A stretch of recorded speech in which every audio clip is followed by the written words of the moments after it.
My name is Elowen Hart, 25, product designer by day, pitch deck ghostwriter by night, and an expert at pretending I'm not exhausted. San Francisco, 2022. City of scooters, seed rounds, and self-care calendars none of us actually follow. I lived in a sunlit studio above a cafe in Soma that smelled like espresso and ambition. Every morning, the barista slid me a latte like we were co-founders of a secret plot. My fiancé Arlen was the kind of handsome that made strangers soften. Calm voice, precise answers, sleeves rolled up like he was always 2 minutes from building something brave. My best friend, Sable, was all spark. PR wizard, events whisperer, shiny heels on concrete. We met freshman year, the day my life went from grayscale to color. It felt like a balanced triangle. Me, Arlen, Sable. The person I'd marry, and the person who knew me before I believed I could. What could go wrong with perfect angles? The week it started, Arlen and Sable flew to Austin for a product conference. I stayed behind to finalize a beta launch and babysit 15 panicked Slack channels. I dropped them at SFO before sunrise. Sable winked through the car window. "Keep the city warm for us." Arlen kissed my forehead with that steady, reassuring gravity. "2 nights," he said. "Then we celebrate the beta, just us." On the drive home, Golden Gate light folded over the bay like softly ironed linen. I told myself the day would be simple. Ship a build, eat something green, fall asleep before midnight. By noon, my phone was a beehive. Investors wanted updates, a developer broke a build, and my mom texted me a photo of a dress she was sure I should wear to your next fancy thing. Around 5, I noticed it. Arlen's red receipts. Off. His location stuck on no location found. He loved focus mode. I told myself it was that. I told myself a lot of gentle lies because they were easier to hold. At 7:18 p.m., our company Amex pinged me an alert. Archer Hotel Austin. Suite upgrade. "Great rate," I messaged him. "Win those points, King." He replied 20 minutes later. "Glitch. Talk later." Arlen didn't do glitches. He did clean lines and neat explanations. At 9:03 p.m., Sable posted a boomerang of a neon sign, "After Party." Her caption, "Deals are just conversations with better lighting." I smiled, because it was so her. Then I tapped the venue tag, because curiosity is a muscle I never learned to relax. A photographer had uploaded an album from the same event. Crowds, cocktails, glossy smiles. And then one frame stopped my breath. A mirror behind the bar caught 2 bodies tucked into each other's gravity. A green silk dress I knew like a signature. A hand on a waist I'd hugged through bad weeks and birthday toasts. A familiar watch glinted. The band I'd gifted last Christmas. Arlen's hand. My mouth went paper dry. I told myself it could be perspective, timing, coincidence. But then I remembered live photos. I pressed and held. A few seconds of motion, audio ripped from the room. Sable's laugh, right against his throat. Arlen whispering, "We shouldn't." Sable answering, "Just tonight." My skin went cold from the inside out. I set the phone face down like it could bite. The city hummed outside my window, oblivious. A couple argued quietly on the sidewalk, then made up in one gesture. I envied how simple their storm looked from here. I tried to call him. No answer. Tried Sable. Straight to voicemail. I brushed my teeth because I needed a task I could complete. I put on a hoodie that smelled like him because I wanted something steady, even if it was a lie. I didn't sleep. I lay listening to the espresso machine downstairs like waves. My mind kept replaying those 3 seconds of movement until they felt longer than our entire engagement. They flew back on Sunday. We met at our apartment like actors who had missed a rehearsal. Sable hugged me. "Babe, you look tired. Startup life is rude." Arlen's smile was careful. "Conference was productive," he said. "Big conversations. We're close." Close to what? The word hung between us like a chandelier that wasn't bolted right. I wanted to scream. Instead, I poured coffee and sat very still. If I moved too fast, the truth might spill everywhere and stain. I asked about the upgrade. Sable rolled her eyes. Front desk mistake. We barely used the room. Slept like 4 hours. Arlen nodded. I'll fix the charge, don't worry. Gaslight, but make it courteous. I could taste the metallic hint of panic under their certainty. That afternoon, my notifications kept chipping at the story. A Lyft ride labeled shared, a brunch receipt for 2, a spa charge, couples massage, 10 a.m. My heart tried to climb out of my chest and leave me for someone with fewer feelings. I walked to Ocean Beach and let the wind slap sense into me. Gulls screamed like they knew something I didn't. A little kid built a castle that collapsed into itself and laughed. On the walk back, I saw our reflections in a shop window memory. Last summer, 3 of us, sunburnt and silly, sharing one melting popsicle. I didn't know a moment could ghost you like that. That night, Sable left her iPad on my kitchen counter. We always borrowed each other's tech.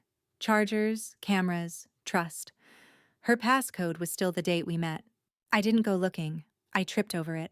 The Photos app opened to a familiar green dress on a hotel bed. A selfie.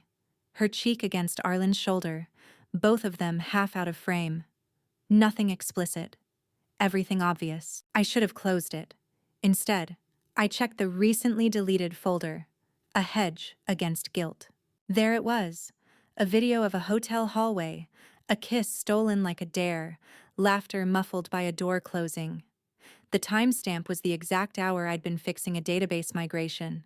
I sat on the floor, cold tile, warm rage. I wanted to break something. Instead, I opened a new notes doc and titled it Receipts. Screenshots, timestamps, card alerts, the live photo, the spa charge. I created folders because my control had to live somewhere. At 11:42 p.m., my calendar pinged with a new invite from Sable James PR. Subject: Save the date, Arlen and Sable.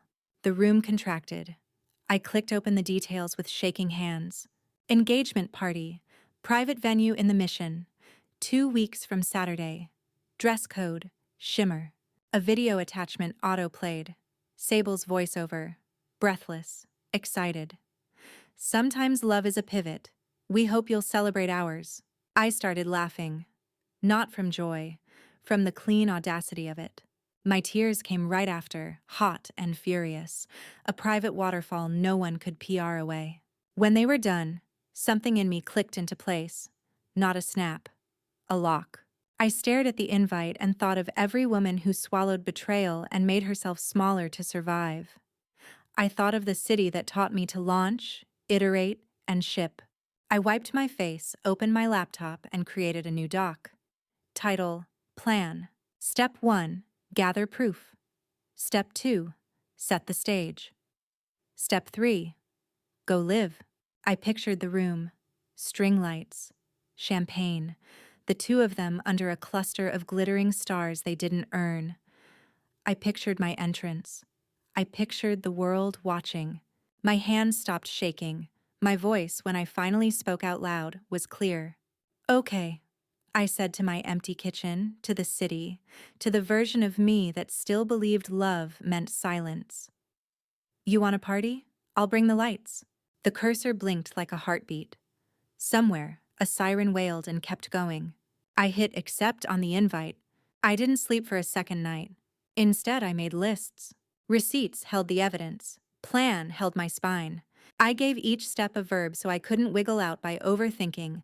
Gather, verify, rehearse, strike, recover. On Monday, I told myself to be boring at work.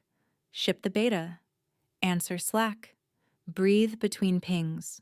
At 10:06 a.m., I DM'd Maya, our back-end lead, with a hacker brain and a kindergarten teacher voice. Hypothetical, I wrote. If someone were live streaming a truth, what would they need to avoid getting flagged?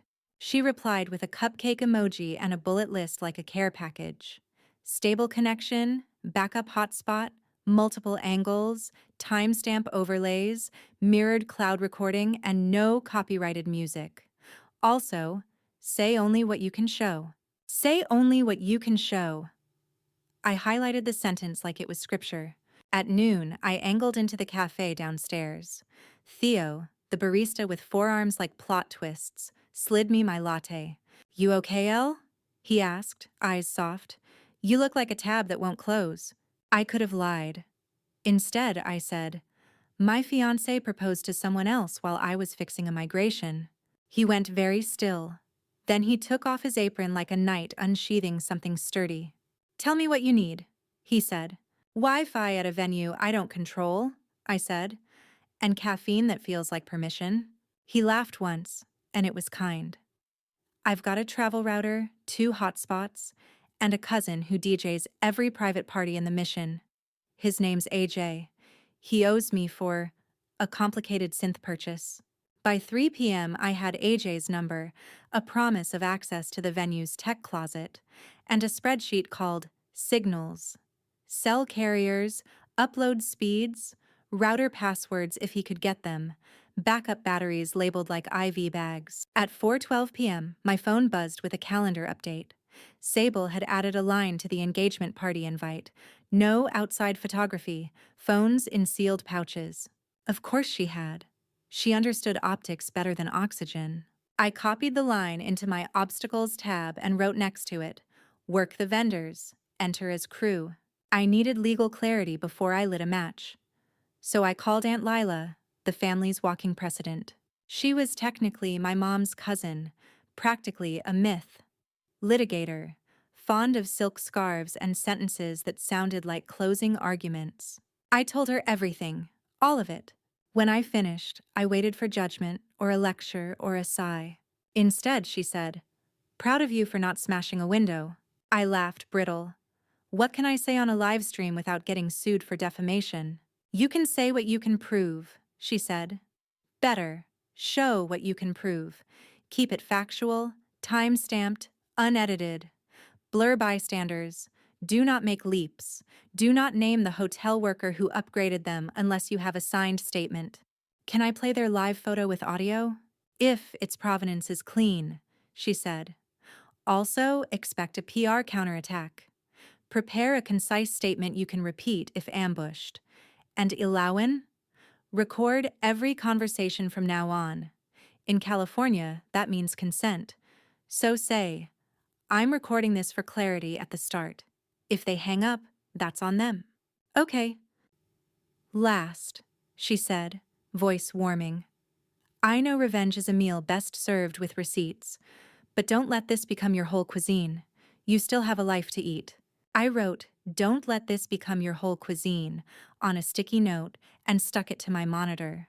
At 6 p.m., a voice memo landed from Arlen. "I know things seem confusing," he said, choosing each word like it might explode. "Let's talk tonight. I'll bring dinner." I replied in writing because paper beats theater. "Come by, I'll be recording for clarity." He arrived with flowers that smelled like apology and Thai food that tasted like stalling. I set my phone on the counter, screen up, red light blinking in my mind even if iPhones didn't blink. "I'm recording," I said calmly, "for clarity." He nodded like this was a sprint retrospective. "I made a mistake." "Which part?" I asked. "The kiss? The suite? The couple's massage? The invite?" Color drained from his face, then flooded back in streaks of shame and defense. "We were drunk," he said.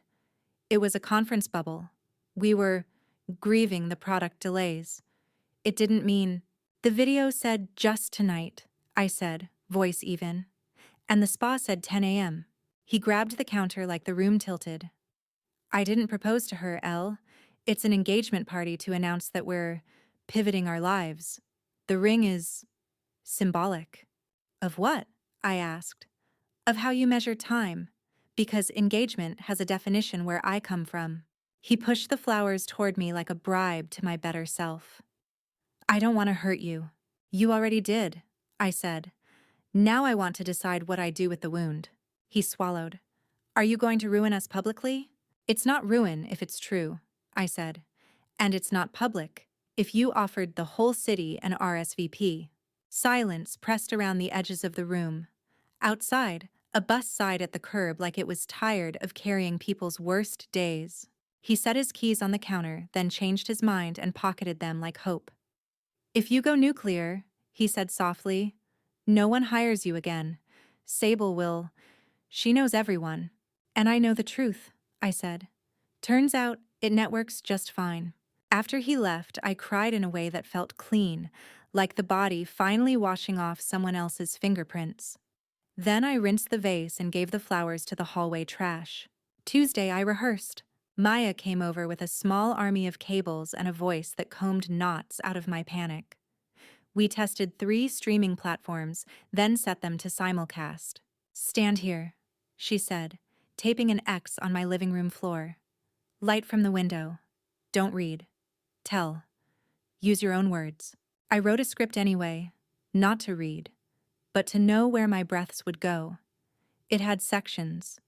What happened. What I can show. What I won't say. What I learned. Theo dropped off the travel router like a sacred relic, and a bag of espresso beans like courage you could grind. AJ's in, he said. Sound check is Friday. He'll get you on the vendor list as photo booth assistant. Wear black. Carry a Pelican case. No one questions a Pelican case. I Googled Pelican case and then laughed at the image of myself rolling a small tank through a room full of sequins. I ordered one anyway. Black, with foam. At 8:19 p.m., I walked by the venue. Brick wrapped in ivy, string lights waiting to exhale. A couple kissed under the awning and didn't look like liars. I wished them well in my head. I circled the block once, twice. On the third pass, a back door opened and a man with a lanyard stepped out to smoke. Hey, I said, voice casual. Is this Wildflower? Yes, he said, flicking ash. Private events only. You on the list? Vendor, I lied gently. Photo booth assistant. Rehearsal? He glanced at his iPad and didn't find me. Then AJ texted, tell security to call me. AJK, DJ. The man dialed, listened, and nodded. You're good, he said. Tech closets left of the stage. Wi-Fi password changes every event. You'll get it day of. Inside, the room was a daydream set to warm dimmer. White brick. A ceiling of ductwork painted jet black like a theater that understood its job was to vanish. I stood where their toast would be and timed the echo. I pictured the screen behind them blooming with my evidence. I felt a tremor in my hands and called it electricity. On my way out, voices carried from the office, not staff. I heard Sable first, her bright PR cadence, turned private. We'll roll the video at minute 12, after the champagne pour. Then Arlen, lower, measured. Do we say it before or after the toast? After, Sable said, excitement warming her syllables. We let them love the idea of us. Then we give them the surprise. Arlen hesitated. Are you sure? Absolutely, she said. It makes the pivot feel fated. I froze behind a column, breath held like a glass I couldn't drop. What exactly are we saying? Arlen asked. There was a rustle. Paper, maybe, or a dress being smoothed in a mirror. Then Sable's voice, softer, triumphant. That we're engaged, she said, and that I'm pregnant. The word detonated without noise. Pregnant. My heartbeat stumbled, then ran. Pregnant.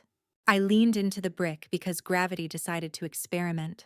My palms went slick, my throat turned to salt. I thought of the spa charge. I thought of my live photo. I thought of a whole future being printed without my consent. The office door handle clicked. Footsteps came closer. I stepped back into shadow, pulse counting seconds like it could hold them in place. Sable laughed, bright as flash, and the sound lapped at the doorway. Ready? She said. Minute 12? My phone vibrated in my pocket like it wanted out. A calendar alert. Rehearsal, Thursday, 7 p.m. The hallway light flickered. Someone said, "Who's there?" I swallowed air that suddenly weighed something. I wasn't sure if my plan had just gotten crueler or braver, but I knew this. The truth had a second heartbeat now. And if I went through with it, I wouldn't just be exposing a betrayal. I'd be cutting a ribbon on a war. Wednesday felt like a long hallway with no doors. I worked. I pretended to work. Mostly, I practiced not shaking. Maya sent a checklist labeled "Calm is a setting." I pinned it to my wall. Power, batteries charged, extras labeled. Bandwidth, hotspot A, hotspot B, venue Wi-Fi if mercy exists. Redundancy, screen recording plus cloud mirror. Proof order, chronological, no commentary before evidence. Exit routes, front, alley, sidewalk livestream fallback. I added a sixth. 6. Heart, remember why. At lunch, Theo slid into the booth across from me with 2 iced Americanos and a grin that said, "Conspiracy, but make it kind." "I told my cousin you're quiet but unstoppable," he said. He said that's the best kind of unstoppable. I set the pelican case beside me like a pet I was still learning to feed. "Did AJ really get me on the vendor list?" Theo nodded. "You're photo booth assistant. If anyone asks, you troubleshoot printer jams and soothe drunk groomsmen." "Perfect," I said. "I have a minor in soothing men who created their own chaos." He winced, brief and honest. "You sure you want to do this live?" "I'm sure I don't want to rot," I said. "This feels like light." He lowered his voice. "Sable DM'd the venue about yonder pouches. She's sealing guests' phones at the door." "I saw," I said. "We're vendors. We keep our devices for operational coordination." "And if they try to pouch you?" "Then I hand them a decoy," I said, tapping the old phone in my bag. "And I keep the real rig on a chest mount under my blazer." Theo's eyebrows climbed. "You're terrifying," he said softly, and I heard the respect in it. Back at my apartment, I rehearsed the opening until it lived in my bones. "Hi, I'm Elowen. I won't call anyone names. I will show you what's true." I practiced the part where my voice might break. I practiced not apologizing for breaking. At 3:17 p.m., Aunt Lila called. "2 things," she said. 1. If they announce a pregnancy, do not comment. You didn't discover that. They disclosed it. Stay on the betrayal you can certify. 2. Draft a 1-sentence thesis you can return to when your adrenaline wants to write poetry. I looked at my sticky note and wrote, "They celebrated hurting me and called it a pivot. I'm here to place the facts back where the love once stood." "Good," she said. "Also, send me your receipts, Doc. If they send a cease and desist, I want to frame it." I sent it. It felt like sending a small ship into a loyal harbor. At 5:02 p.m., an email arrived from Wildflower Events. Subject, vendor orientation, Thursday 6 p.m. I read it twice. Black attire, arrive early, check in with Lena, event manager. Phones permitted for operational purposes only. My pulse split into relief and terror. It's happening. I called my mom. She answered on the second ring with the exact tone you save for broken bones and good news. "Baby?" "They're throwing a party," I said, voice thin but steady. "I'm going." "Elle," she said gently, "are you going to hurt yourself to show them they hurt you?" "I'm going to stop lying to myself," I said, "and I'm going to stop letting them narrate me." Long silence. I could hear a kettle somewhere far away, a neighbor's TV, the hum of other lives, not on fire. "Okay," she said, "then wear shoes you can run in. And remember, dignity is not silence, but it is a way of standing." "I love you," I said, and it meant thank you for not pulling me off my path.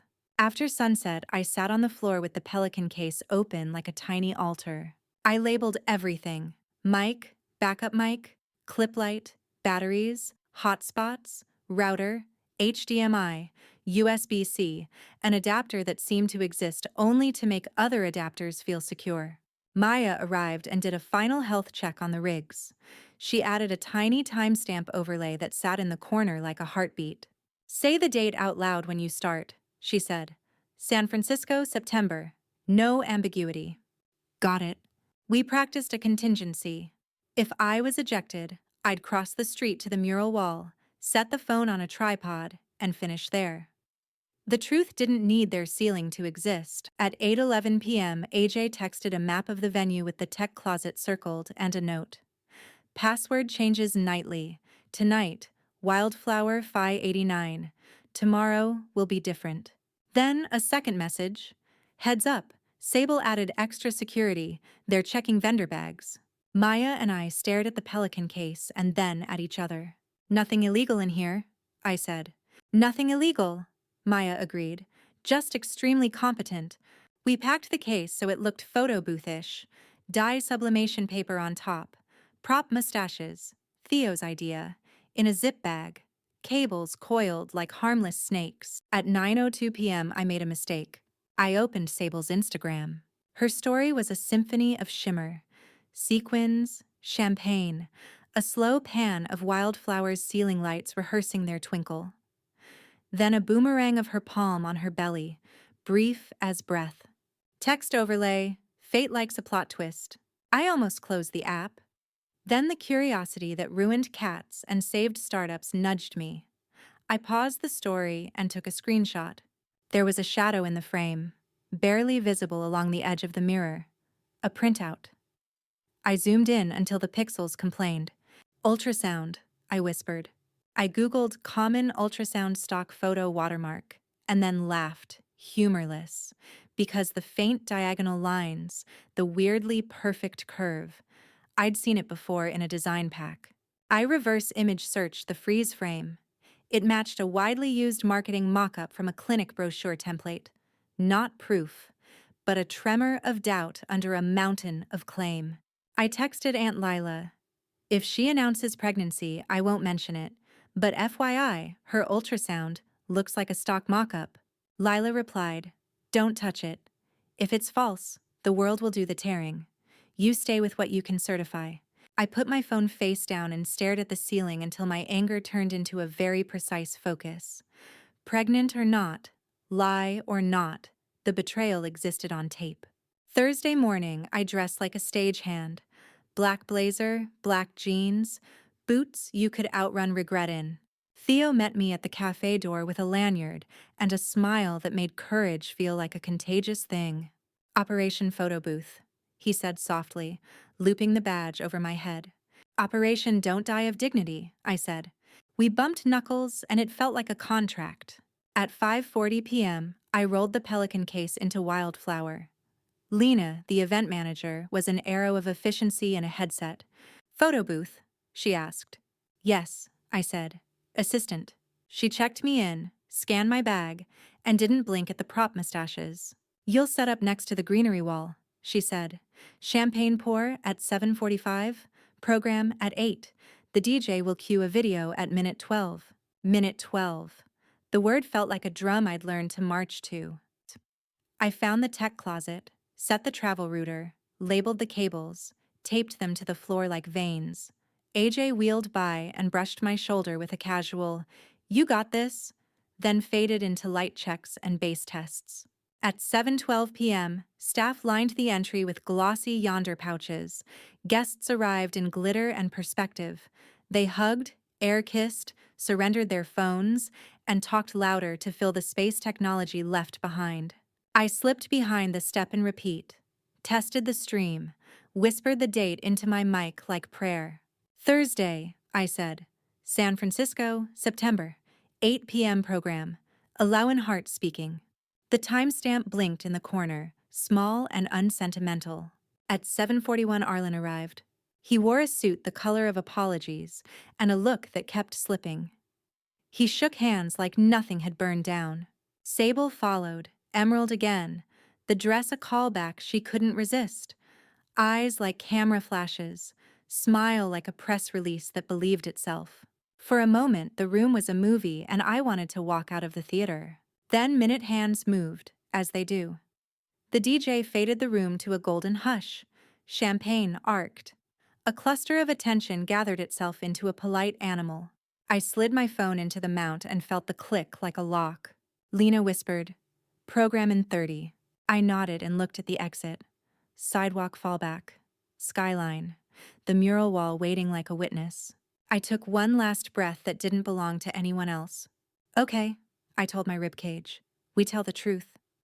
I stepped out from behind the greenery wall to position my angle and walked straight into Arlen. He stopped, eyes widening like he'd seen a future he hadn't been promised. "Elle," he said, voice soft and stunned. "What are you doing here?" Behind him, Sable turned at his tone. Her gaze found me, and for one clean second we were 3 points on a triangle that finally understood where the lines had always been. Lena's voice crackled in my earpiece. Program in 10. Vendors clear the stage. Arlen took a half step closer, lowered his voice. Please, he said. Don't. I lifted my chin, felt the timestamp humming, felt the world narrowing to a line I could finally step across. Watch, I said. The countdown ticked invisible in the room. 10 minutes, then 9, then 8. Arlen's eyes held me like a hostage no one else noticed. Sable's smile stayed fixed, but her jaw tightened, the tiniest glitch in her PR-perfect face. Elowen, Arlen murmured, so low only I could hear. Walk away, please. Behind him, Lena was motioning staff to their marks. Candles flickered, champagne pyramids gleamed. The whole venue pulsed with the promise of spectacle. I wanted to laugh at the symmetry. Their big reveal, my bigger one. 2 curtains, 1 stage. I leaned in just enough for him to feel my breath. Tonight, the truth gets better lighting. He flinched like I'd struck him harder than a slap. Sable caught the words in the air and stiffened, emerald dress rustling like a warning flare. But Lena swept past, headset buzzing. Vendors, clear the space. Minute 12 is sacred. Sacred. I almost choked on the irony. I stepped back, slid into the shadow near the greenery wall, and pressed my palm flat against the pelican case. Inside, proof, order, light. Inside, the weapon they handed me by underestimating my silence. At 7:59 p.m., AJ faded the music to a golden hush. The crowd hushed with it, like the city inhaled all at once. Arlen and Sable walked hand in hand toward the center. They looked cinematic. Her emerald glow, his practiced steadiness. To anyone else, they were a couple bathed in fate.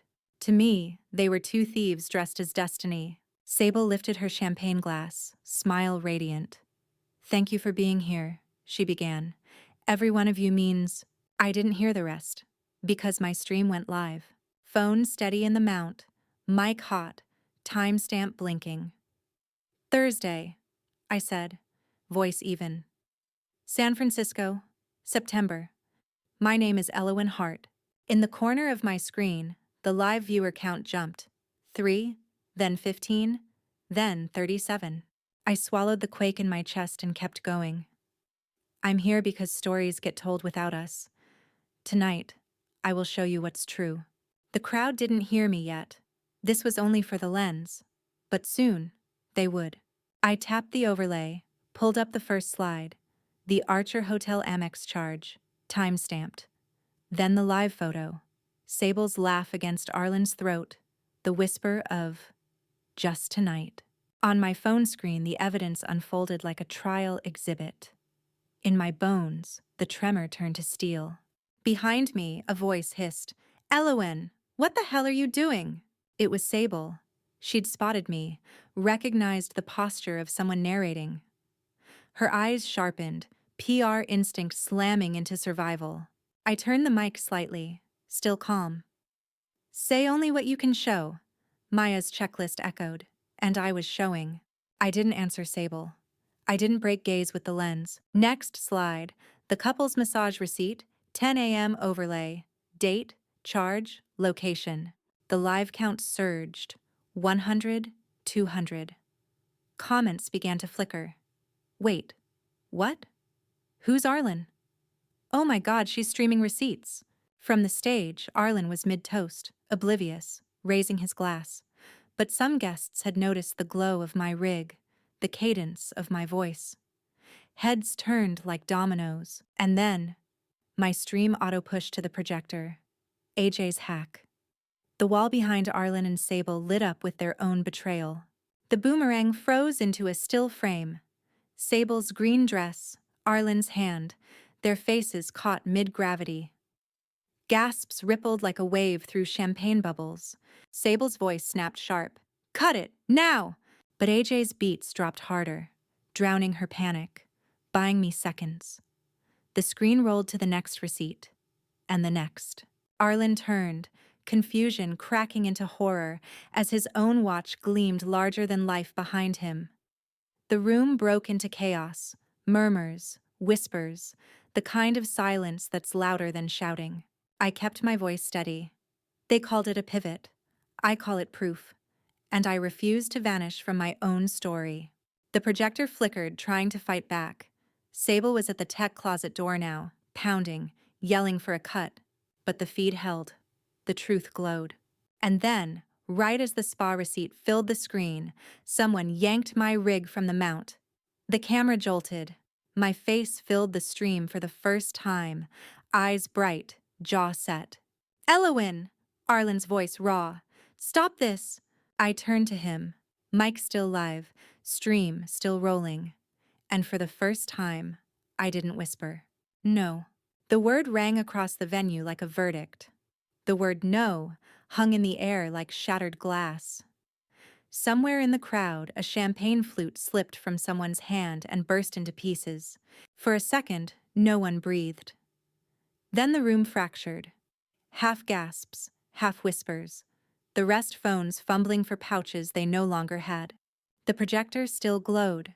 On the wall, Sable's green silk froze in betrayal. Arlen's watch gleamed like a confession carved in light. "Elowen!" Sable's voice cut through, sharp as broken crystal. "This is slander. Shut it off. Now!" I turned the camera toward her, steady. "This is not slander," I said. "This is evidence." The live chat on my stream flooded faster than my pulse. "She's brave." "Girl, show them all the receipts." "Who's the emerald snake?" Arlen lunged forward, trying to block the projector, his suit casting a warped shadow across his own guilt. "Listen to me," he begged, voice cracking. "We can explain." "Explain?" I snapped. The mic caught the fury I'd been saving. "You kissed her in a hotel bar while I fixed your code. You shared a couples massage while I debugged your future. You planned this party while you promised me forever." The crowd rippled. Murmurs swelled, investors whispering, colleagues shifting, old friends blinking like they'd just learned a foreign language. Someone in the back shouted, "Is this true?" Another voice, "I saw them in Austin." And just like that, the room began to tilt away from them. Sable tried to rally. Her PR's smile cracked, but she forced brightness. "This is a jealous ex, lashing out. None of this." I cut her off with the final slide. The video from her iPad. The hallway kiss. The muffled laughter. It filled the wall. Gasps turned into groans. A woman near the front covered her mouth with both hands. Sable's face drained of color. Arlen grabbed her wrist, hissed something I couldn't hear. They looked less like a couple now, more like co-defendants. I turned the camera back to me. I was supposed to marry him. She was supposed to stand beside me in white. Instead, they made me the ghost of my own life. Tonight, I stopped being a ghost. The live counter surged past 1,000. The comments streamed in like applause you couldn't mute. And then, the projector cut. The wall went dark. Sable had finally gotten the tech team to pull the plug. But my stream still ran. I smiled, small but sharp. You can't kill a signal with scissors. The crowd erupted. Some guests shoved chairs back. Some demanded refunds for gifts already purchased. Others just stood, stunned, trapped between loyalty and truth. Security moved in. 2 men in black polos, eyes scanning for me. AJ's voice buzzed in my earpiece. "Exit, now. Side door, alley left, router stays hot." I grabbed the Pelican case, clipped the rig to my chest, and pushed through the tide. Hands reached, some to stop me, some to touch me, some just to confirm I was real. Arlen's voice chased me. "Elowen, if you love me, don't do this." I didn't turn, because love that needs silence isn't love. Outside, the night air slapped me clean. The city buzzed with unaware life. Cars, laughter, the rhythm of 1,000 other stories. I set the phone on a tripod by the mural wall, just like rehearsal. Breath still ragged, voice still steady. "San Francisco," I said, "you've just seen the truth. This isn't about revenge. This is about remembering that silence only serves the liar. If you're watching, share this. Let them own what they did in daylight. The live counter hit 2,000. Hearts and comments poured like confetti. You're not alone. Queen energy. This is art. Behind me, the venue doors burst open. Sable stormed out, emerald dress blazing under the streetlight. Arlen trailed, pale, furious, eyes wide at the crowd gathering outside. Neighbors, passers-by, people pulling out their own phones to film. "Elowen!" Sable screamed, voice breaking. "Stop humiliating us!" I looked straight into the lens, then back at her. "You did that yourself." Gasps echoed from the sidewalk. The crowd had grown. The world was no longer just on my screen. It was right here, in the street. Arlen grabbed Sable's arm. "Inside," he hissed. "Now!" But she wrenched free, glaring at me with a hatred so sharp it could have cut glass. "This isn't over." I raised the mic. "For once, you're right." The livestream counter was still climbing. 3,000. Then 4. Hearts and fire emojis raced up the side of the screen like sparks. Behind me, the venue looked like a ship taking on water. Guests poured out, some clutching coats, some clutching gossip, all carrying the look of people who had just watched a fairy tale disintegrate. Sable hissed through her teeth, voice low but sharp enough to cut. "You think this makes you strong? You've just buried yourself." I turned the mic toward her, steady. "No, I've dug myself out." The crowd murmured, catching every word. Phones pointed not at her shimmer but at me. Her glow dimmed under the harshness of collective eyes. Arlen tried to salvage, his hands raised like a man trying to calm an accident he'd caused. "Listen, everyone, please. This is personal, private. Let's not make a scene." I laughed, bitter and bright. "You made a scene the moment you invited the whole city to celebrate your betrayal. I'm just adjusting the lighting." The comments exploded. "She ate." "Adjusting the lighting, OMG." "Girl, you won." Sable's eyes burned. "You'll regret this." Her voice shook, not from fear, but from rage that her control had been cracked open. I met her gaze and didn't blink. "I already regret trusting you. Nothing else can top that." Police sirens wailed faint in the distance.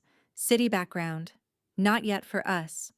But it made everyone shift nervously, as if the truth itself had called 911. Theo appeared at my side, breathless, jacket thrown over one shoulder. "You're trending," he whispered, eyes wide. "Twitter, TikTok, your name's already a hashtag." My knees almost buckled. Not from fear, from the dizzying weight of being seen. After months of being erased, I was suddenly undeniable. AJ's voice crackled through my earpiece. "Cut in 60, battery low, decide you're closer." Closer. The word snapped my focus. I turned the lens fully on myself. Behind me, Sable's glitter blurred. Beside me, Arlen's shadow flickered like a man who'd lost both story and stage. "My name is Elowen Hart," I said, clear as glass. "I loved. I trusted. I was betrayed. Tonight, I chose the light. If you've ever been told to stay quiet, this is your permission not to. The truth doesn't need permission to breathe." The comments flared, hearts flooding so fast the screen looked aflame. I lowered the mic slowly. This is the end of my story with them. But it's the beginning of mine with myself. And with that, I tapped to end the stream. The counter froze. The chat rolled a few seconds longer before silence replaced it. A hush fell over the street, the kind of hush that meant no one knew what to do next. Sable was trembling now, fury wrapped in emerald. Arlen's face had collapsed into something pale and smaller than I'd ever seen. They looked like ruins. I exhaled, long and steady, and felt the weight slide off my chest. But freedom has a cost. Because the next sound I heard was Sable's voice, lower, dangerous. "You think you've won, but reputations are paper. We tear, we reprint. You won't survive the storm we build." Theo stepped closer, protective. "She doesn't need to survive your storm," he said. "She just made her own weather." The street gasped, half laughter, half awe. Phones caught it all. And I realized this war wasn't over. This was just the first victory. When I finally slept, it was on Theo's couch, still in my black blazer, the smell of espresso beans clinging to me like armor. By the time I woke, San Francisco had already made me famous. My phone pulsed with notifications so relentless it felt alive. Elowen Hart was trending. Clips of my adjusting the lighting line had already been remixed with dance beats, captions, even TikTok skits. And then there were the headlines. Betrayal goes viral in the mission. Startup darling dumps liars live. Who is Elowen Hart? My stomach clenched. It wasn't just my story anymore. It was the city's, the internet's, maybe the world's. Theo slid a mug into my hand before I even sat up. "You're on Good Morning America's feed," he said gently, and, BuzzFeed put you in a listicle called Women Who Broke the Internet with One Word. I groaned into the steam. "This isn't the internet I ordered." He smiled softly. "It's the one that finally sees you." Before I could answer, my phone rang. Unknown number. I almost ignored it, but something in me said answer. Elowen Hart? A woman's voice. Professional, polished. "This is Dana Ricks, producer with Channel 7. We'd love to book you for an interview. Tonight, if possible." My chest tightened. Media attention. A megaphone I didn't ask for but maybe needed. "I'll think about it," I said, voice steady. But as soon as I hung up, another call. Then another. Law firms, podcast hosts, even a brand wanting me to sponsor their empowerment jewelry. The world wanted to make me a symbol. I wasn't sure if I was ready. At noon, Aunt Lila arrived, scarf fluttering like she'd argued with the wind. She hugged me so hard my bones remembered what family was supposed to feel like. "You did it clean," she said. "Facts first. No defamation landmines. They can scream, but they can't sue." "Yet," I muttered. "Yet," she agreed, "but now comes the counterstrike. Sable will spin, Arlen will grovel, and someone will leak something ugly about you. Stay ahead." As if summoned, my phone buzzed again, this time with a new trending tag. Psycho Elowen. A fake tweet screenshot circulated, claiming I'd stalked Arlen for months. Another post suggested I'd photoshopped the receipts. My throat burned. The war had begun. Theo frowned at my screen. Classic smear campaign. But the internet saw the live feed. They know. Aunt Lila set her scarf down like a gavel. "You don't fight lies with panic. You fight with receipts and rhythm. Control your story or they'll ghostwrite it for you." I nodded, though my hands were trembling. That evening, the first official PR statement dropped from James and Hart PR. Yes, Sable and Arlen had branded themselves together. It read, "We are saddened by the malicious campaign against our joy. While mistakes were made, our love is real, and we ask for privacy as we begin our journey." Privacy? They threw a party. They built a press release. They lit a fire, then asked me not to notice the smoke. The comments under their post split like a fault line. Half, "We love you, ignore the haters." Half, "Receipts don't lie. Sit down." My stream highlights kept resurfacing. The hallway kiss, the spa receipt. My face, saying, "No." Those images had grown teeth. They defended themselves without me. But at 10 p.m., a DM slid into my inbox from a burner account. 3 words, "You'll regret this." Attached was a blurry photo of me leaving Theo's cafe that morning. Someone was watching. The hairs on my arms stood up. This wasn't just online anymore. I didn't sleep that night either. Every sound outside the window felt like a threat. The rumble of a garbage truck, the hiss of a bus brake, even the laughter of strangers drifting up from the street. The photo haunted me. Me, blurry but undeniable, leaving Theo's cafe. Someone had been close enough to capture it. I showed it to Theo in the morning. He stared, jaw tight. "That's outside my shop, which means whoever took it knew you'd be here." Which means they're watching, I whispered. He put his hand over mine. Then we stopped making it easy. We walked together to my apartment, scanning every reflection in glass, every car that lingered too long at a light.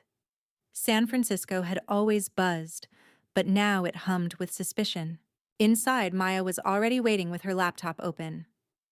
I traced some of the smear tweets, she said, eyes sharp. Bots. Lots of them. Someone's paying for amplification. Arlen and Sable? I asked. Either them or someone with a vested interest in keeping their brand alive. She flipped the screen to show clusters of identical accounts spamming the hashtag. Thing is, the internet isn't buying it. Every smear gets drowned out by receipts. You've got an army now. The word army chilled me. I didn't want to lead a war, but maybe I already was. At noon, my building's buzzer rang. I froze. Theo moved first, peering through the cracked blinds. A delivery man stood holding flowers, another bouquet. Attached was a card. Let's talk. Arlen.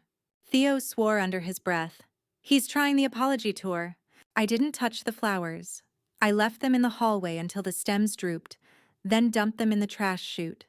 No more bribes dressed as romance. By evening, the DM threats escalated. Stop or we'll ruin you. Better watch your back. A photo of my building's entrance at dusk. My chest tightened. They're trying to scare me offline, I said. Maya glanced up from her code. Then you go louder. Aunt Lila called at that moment, voice brisk as always. I heard about the threats. Save everything. Forward me copies. Harassment's a crime, not a PR strategy. But what if it's them? I asked. What if it's Arlen or Sable behind it? Then we let the law dig the hole deeper, she said. You stay factual. You stay visible. That's your shield. I wanted to believe her. But as I hung up, a darker thought crept in. Visibility doesn't stop someone from standing on a corner with a camera. Theo insisted I crash at his place again. Safety in numbers, he said. Numbers, me, him, Maya, and an online crowd I could feel, but not touch. That night, I lay awake listening to the city breathe, phone buzzing with notifications I couldn't keep up with. A TikTok edit of my no, a meme of Arlen with clown makeup, a thread of women sharing their own receipts, tagging me as if I were some kind of confessor. The world was building me into a symbol, but in the shadows of San Francisco, someone was building something else. Because at 2:11 a.m., another DM slid in, this time no blurry photo. Just 4 words. Next time, closer shot? My blood went cold. This wasn't about reputation anymore. This was about danger in daylight. By Friday morning, my name wasn't just trending, it was an ecosystem. Memes, podcasts, think pieces, even merchandise. Someone was already selling t-shirts with my face under the word no. But beneath the noise, I couldn't ignore the shadow. That DM still glared at me. Next time, closer shot. Theo insisted we change routines. Alternate cafes. Different routes. Never alone. He sounded more like security detail than barista now. Maya layered more protection on my accounts, her fingers flying across keys. They're trying to scare you quiet, she said. If you go dark, they win. If you keep posting, they drown. But posting felt like bait. Every time I opened my phone, I wondered if a camera lens was pointed back. At noon, Aunt Lila showed up with a folder so thick it could have been a textbook. Restraining orders, harassment filings, law enforcement contacts, she rattled off. And a friend in the DA's office who hates dirty PR wars. We're not just playing defense, we're filing charges. Her calm steadied me, but only for a moment, because the news cycle had already flipped. A glossy blog headline screamed, "Is Elowen Hart a heroine or a hacker?" The article suggested my livestream had been an illegal breach of private property. It painted me as a vengeful tech girl with questionable motives. Sable's fingerprints were all over it. I wanted to scream. Instead, I stared at my reflection in the window and whispered, "Stay factual, stay visible."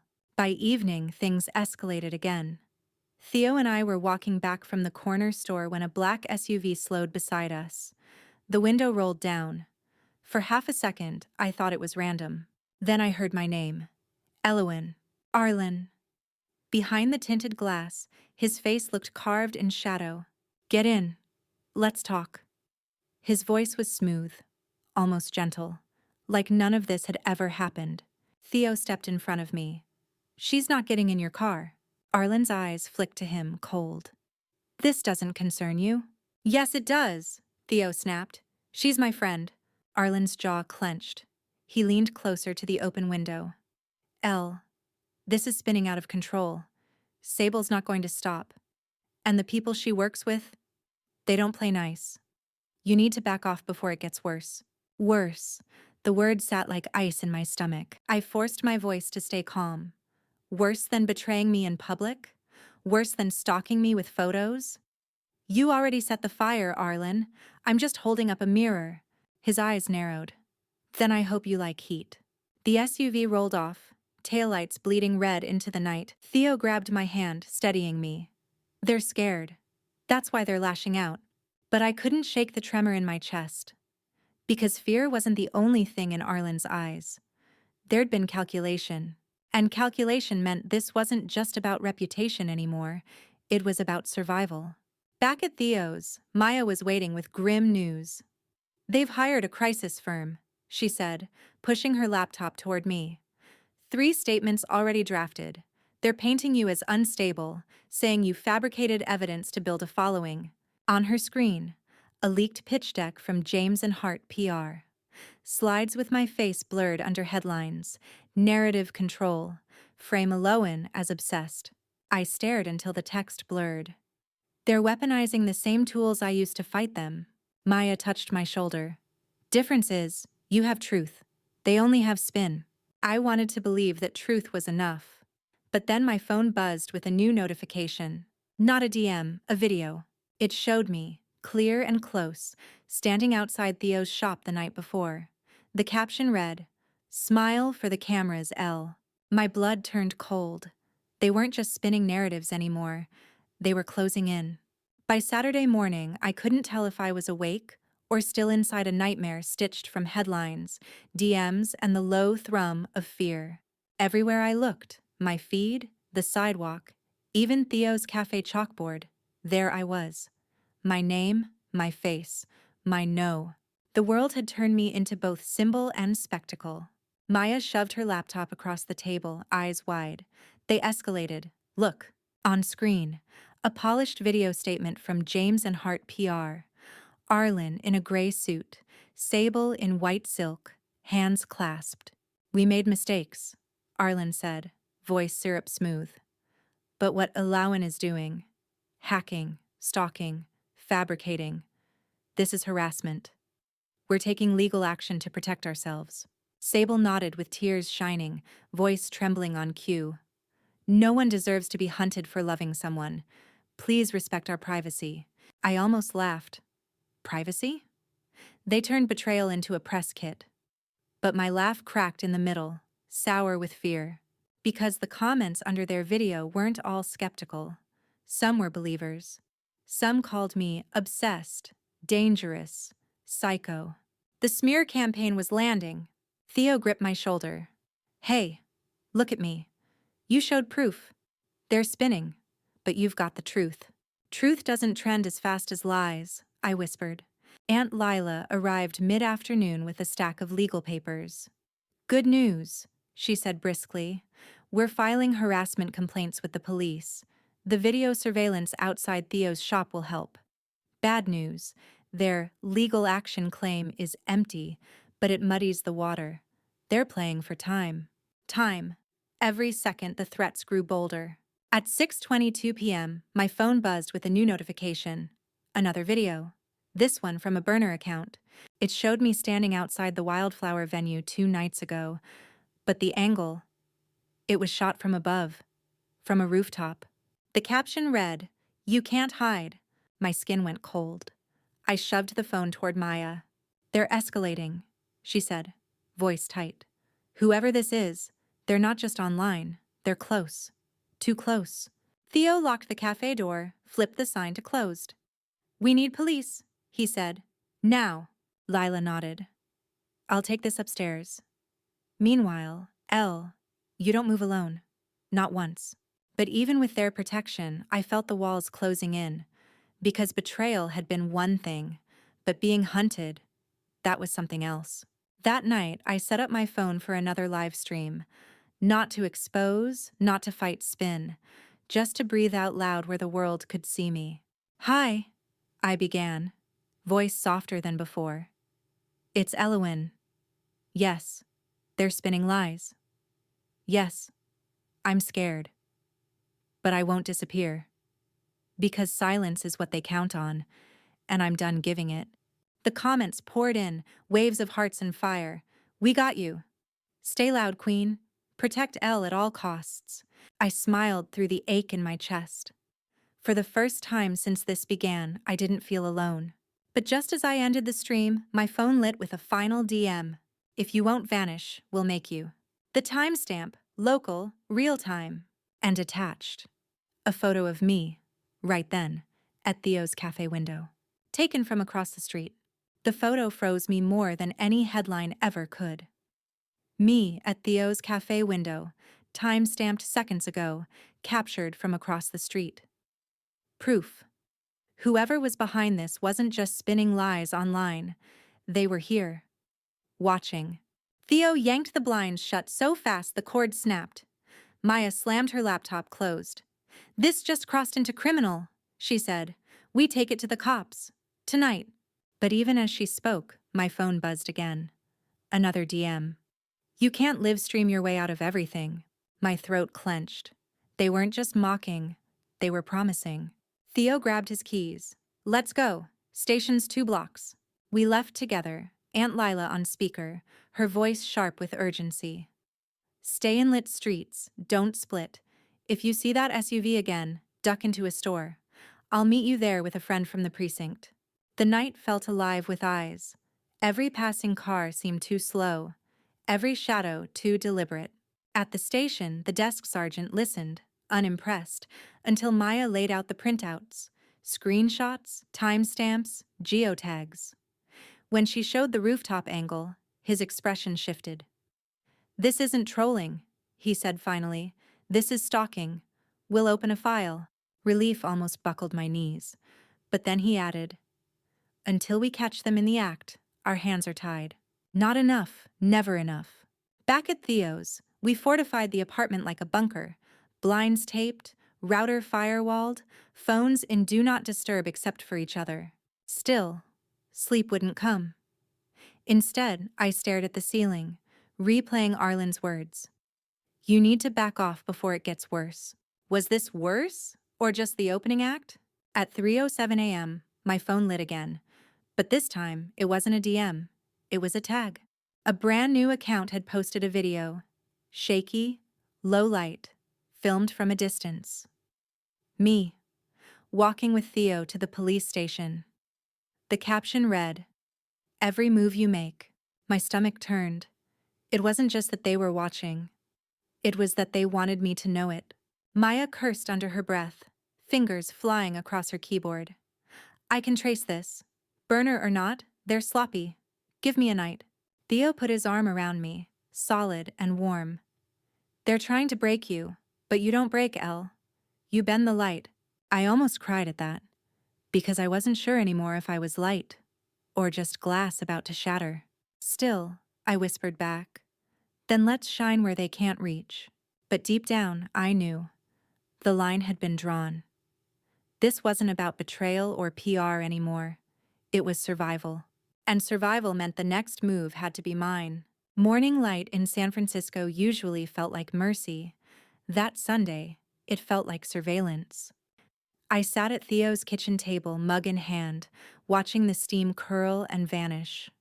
The video from the night before looped in my head. Every move you make. It was less a caption, more a verdict. Maya hadn't slept. Her laptop hummed as lines of code flickered. I traced the upload server, she said, voice flat from exhaustion. VPN bounce, overseas node, but whoever posted slipped.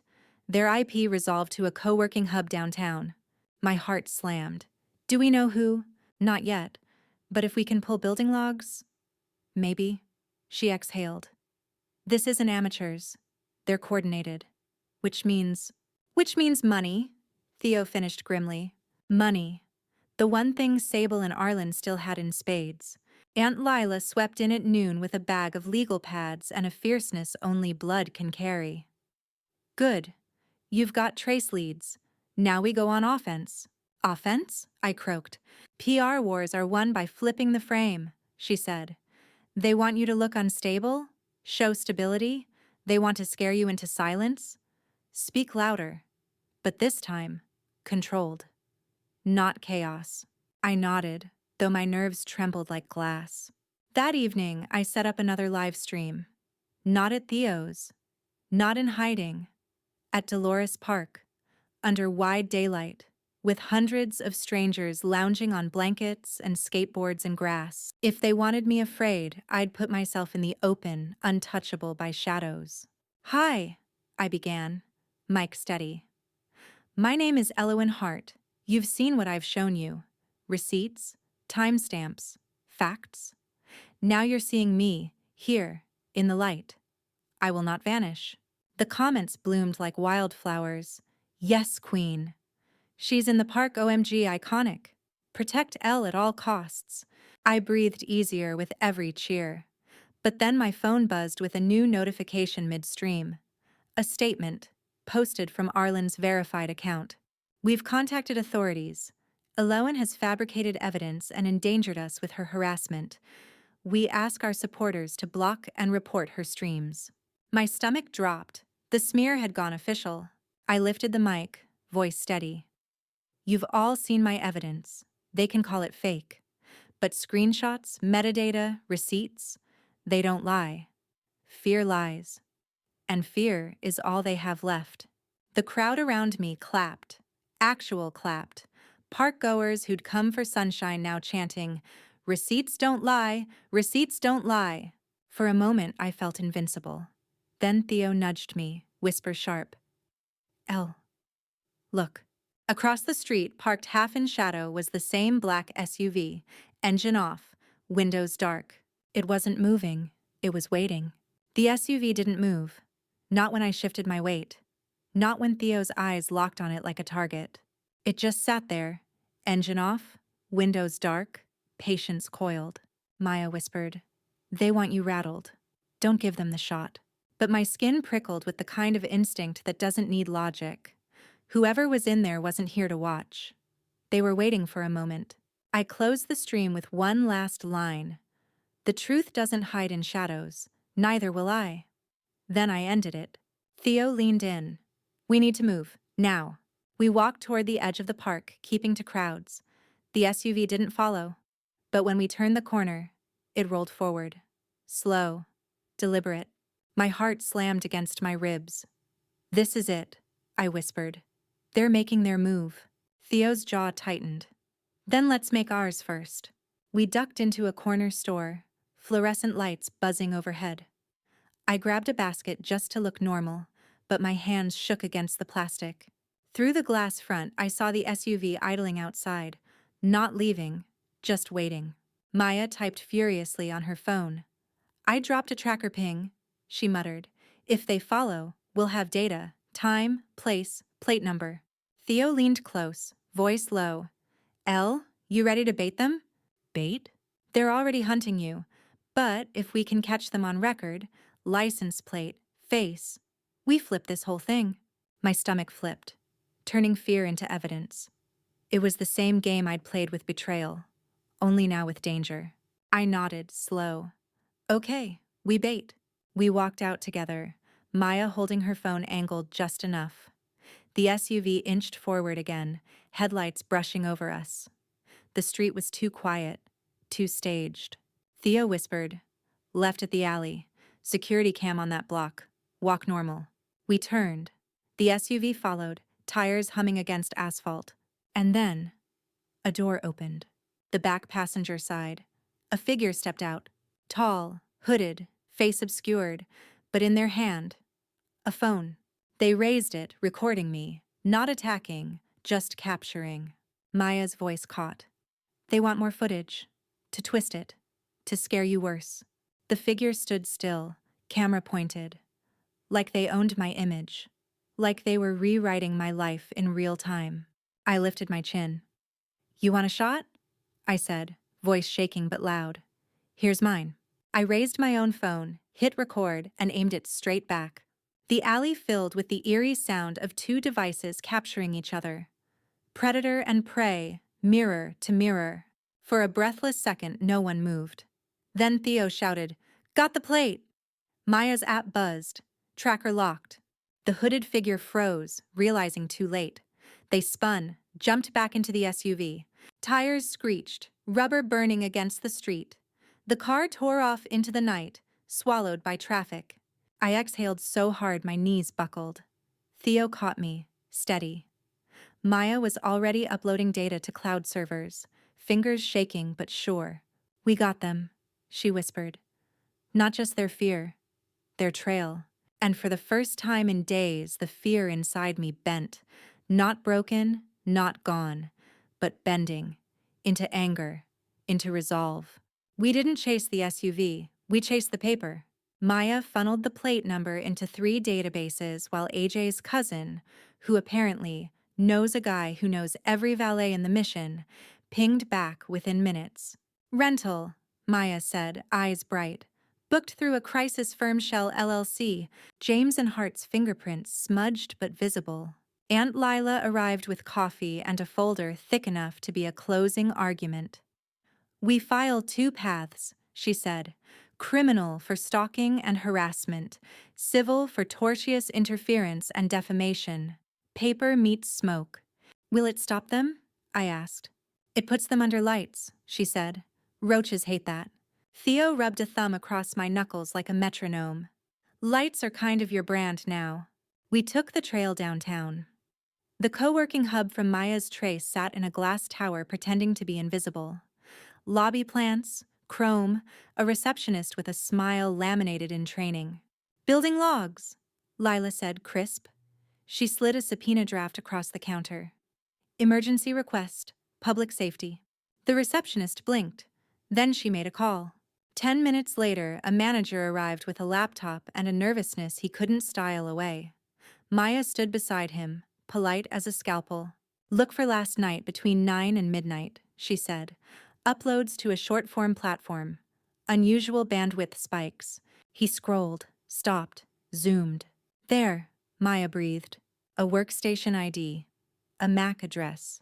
A name on the day pass ledger. Cassandra Vale. Who? I said, the word already tasting like déjà vu. Lila's mouth thinned. Sable's junior publicist. She used to fetch coffees and NDAs. Paper met smoke. We printed the logs, and I stared at the timestamp like it could confess more. Theo exhaled through his teeth. They hired the kid to do the dirty work. Because kids are disposable, Lila said. But paper isn't. Back at Theo's, Maya cross-stitched the data. Rental contract, Shell LLC, crisis firm retainer, co-working logs, Cassandra's name, batch uploads, burner accounts, identical device fingerprint. She pinned it all to a shared board until the conspiracy looked banal in its organization. Truth is boring, she said, until it isn't. By afternoon, the DA's friend, Assistant DA Morales, met us in a conference room that smelled like copier heat and civic endurance. He skimmed Lila's brief, then looked at me like a human, not a headline. You did the live stream by the book, he said. This, he tapped the stalking packet, is different. We can move on that. How fast? Lila asked. Fast enough to make a point, he said, but not TV fast. We'll need a statement from Ms. Vale, voluntary if possible. I thought of the hooded figure, of a camera raised like possession. She won't talk. Everyone talks, Morales said. It's just about sequence. On the walk back, San Francisco felt less like a stage and more like a chessboard. I wasn't sure if I was queen or pawn. I only knew I wasn't leaving the board. At dusk, a leak hit my DMs from an account named Ish Off the Rail Scas. A voice memo. A girl, breathless, crying, whispering fast. I'm sorry, okay? They told me it was PR triage. Send the videos, seed the tags, rent the car. Make it look organic, Sable said. She gave me the ultrasound file, said to post it if the pregnancy felt flat. She said fate needed a nudge. My stomach turned. I pressed play again to be sure I hadn't hallucinated. She said fate needed a nudge. Attached, a photo of the ultrasound PSD file, layers panel visible. Stock watermark faint beneath a color overlay. Maya's eyes flashed. Metadata matches the mock-up you found. Lila's voice went low. We don't touch the pregnancy on camera, but we do show this file to Morales. I stared at the waveform of Cassandra's confession and thought of the mirror in the bar, the live photo, the hallway kiss. How many nudges does it take to call a lie destiny? At 8:03 p.m., Theo's Cafe hosted a war room. AJ brought cables and a grin, like mischief had grown ethics.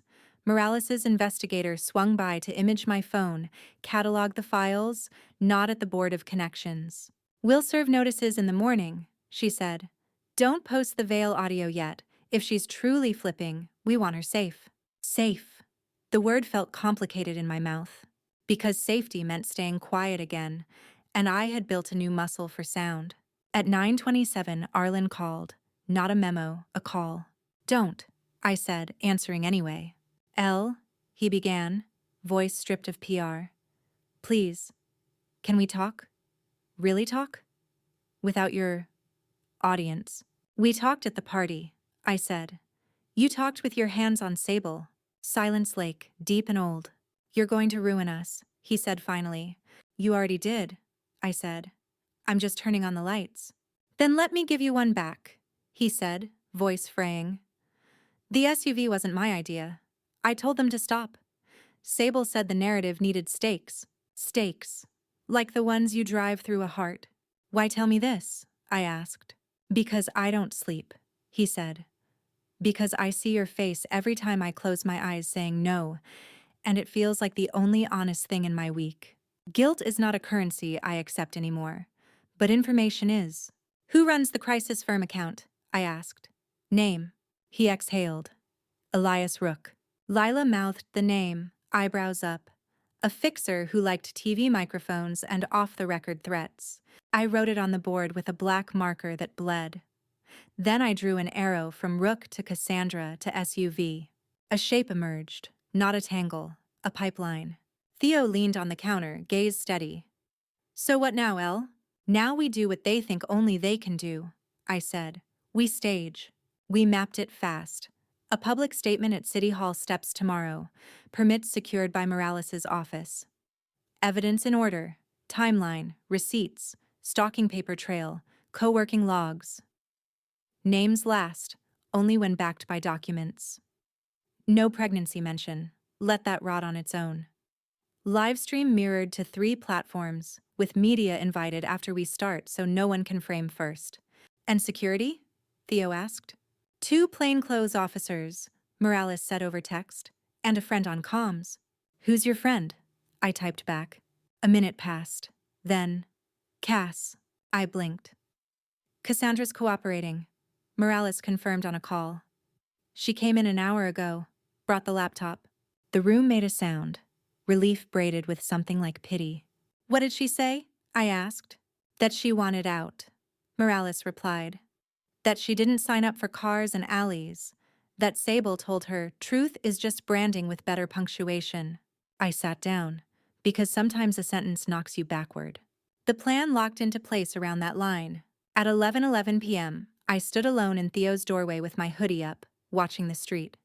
No SUV, no camera, just the slow heartbeat of a city that had learned my name. I practiced the first lines under my breath.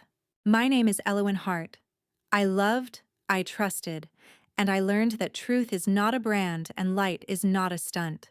Behind me, Maya tightened the last cables. Theo set out paper cups like victory could be poured. Lila sharpened a pencil like that could help. My phone buzzed once more. Unknown number, a text.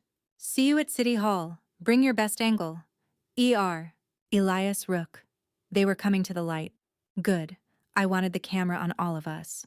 But when I locked up and turned to leave, a folded envelope scraped under the door. No stamp, just my name. Inside, a temporary restraining order, filed against me, alleging harassment of Sable James. Hearing, Monday, 9 a.m. They weren't done. Monday, 8:41 a.m., Department 12 smelled like old wood, coffee, and consequences. Sable sat at counsel table in cream, a study in curated fragility. Rook leaned back, confident enough to look bored. Arlen kept his eyes on a fixed point only he could see. I sat with Lila and Morales, palms open on the table like I had nothing to hide, because I didn't. James v. Hart, the clerk called. The judge peered over glasses. Petitioner seeks a temporary restraining order based on alleged harassment via livestream and social media. Counsel? Rook rose, silk slick. Your Honor, Ms. Hart has orchestrated a campaign to torment my client, causing emotional distress, reputational harm, and threats from strangers. We ask for immediate relief. Lila stood, simple as a backbone.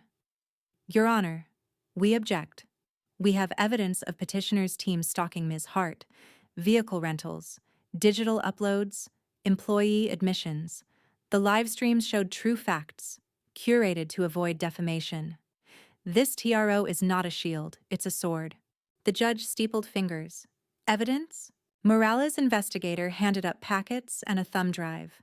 On the screens, alley footage, plate numbers, the co-working logs. Then Cassandra's sworn declaration. Rook objected to everything. Most of it was overruled. Finally, the judge looked at Sable. Ms. James, did you or anyone working for you engage the services of a crisis firm to influence online narratives?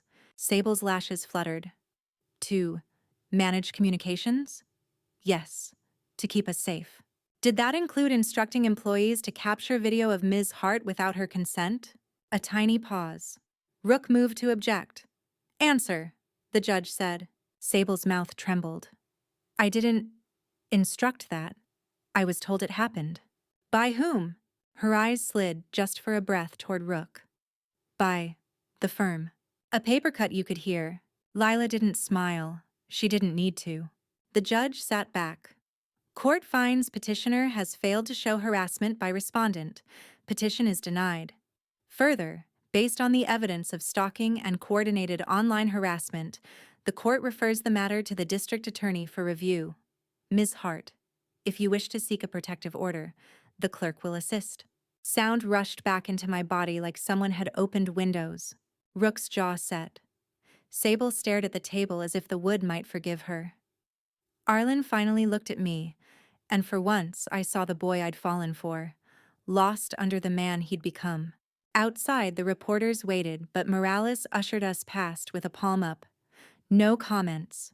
The news would be the paper, not our faces. On the courthouse steps, Cassandra hovered, pale and wrecked. I'm sorry, she said. For all of it. You told the truth, I said. That's where we start. She nodded, eyes spilling, and walked toward the future she would have to build from the rubble of a bad mentorship. Arlen approached, hands empty. I don't know who I am in your story now, he said softly. You're a chapter I finished, I said. I hope you write yourself better in the next one, he swallowed. I hope you do too. That was the last time we spoke. Sable didn't come near me. Rook gave me a look that promised new battlegrounds. I gave him a look that promised I'd bring transcripts to everyone. Weeks passed. The city moved on. As it does. But I didn't return to who I had been. I built something. A small studio above Theo's cafe, a desk, 2 mics, 1 whiteboard, and a mission: signal over noise. A place where people could bring their receipts and learn how to stand in their facts without setting themselves on fire. Maya co-founded. Lila advised. Morales spoke once a quarter on Paper That Matters. Cassandra sent a resume and an apology. We hired her with boundaries and a promise she would never be asked to push smoke again. Theo stayed. We didn't rush the word for what we were. We brewed coffee, taped episodes, learned each other's silences, and once, walking Ocean Beach at sunset, he said, The day you said no, you didn't end a story. You started one. I thought about City Hall light, about a live stream that became a mirror, about every woman who messaged me with proof they finally chose themselves. Here is what I know now. Love is not a pivot you announce when you break someone. Truth is not brand strategy. Dignity is not quiet. Dignity is standing in the light with your hands open and your receipts in order, saying, "This happened," and letting the world adjust its lighting around you. I did not win because they lost. I won because I stopped vanishing. If you're listening, wherever you are, if you're holding a secret that's eating your voice, if someone told you silence is classy, here's your permission slip from a girl who learned the hard way. Tell the truth you can prove. Stand how you want to be remembered. And when the moment comes, do not whisper. Say it so even your past hears you. No,